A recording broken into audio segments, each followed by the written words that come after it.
Samuels alongside who? Bizo Jeremia hapa Kabiro. Yes bana. Mimi mlikana kunipea jina sijuagi mnataka kuniita aje. In some previous video tulikuwa tumemwambia mtutafutie jina ya kupatia huyo mzito wa miai. That's 1 year ago.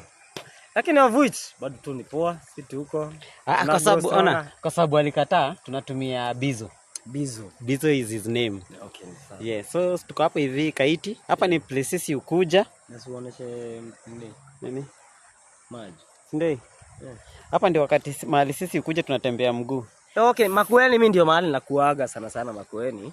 Okay, so hii ni place maji amba unaweza sema hii ndio main source ya ama kama ukisikia wakati national government inasema Thwake.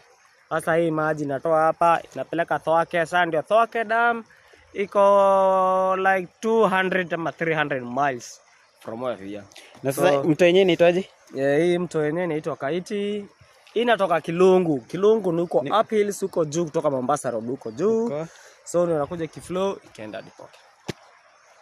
Thwake Dam ni na huko wadau. Yeah, sasa tuko center ya wote town.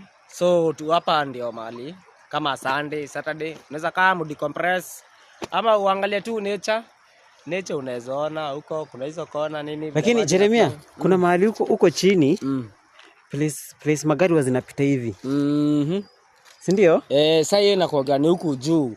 Huku juu ukienda ni place inaitwa Kako, Watuka. Ukienda hivyo juu unaweza enda hadi maachana hiyo barabara tu. So ni part ya ecosystem ya hii place. Last time karibu ni sink pale wadau. Nishikia hapa. Sitaki ionekane. Karibu ni sink pale, acha nionyeshe mafans. Karibu ni sink somewhere there. Sasa inakuja huko sasa hata niambie mahali imeenda alafu naanza kusinkia hivi. Nilimwambia tukuje huko kwa maji akasema hapendi maji. Hata kumleta hapa ilikuwa bahati.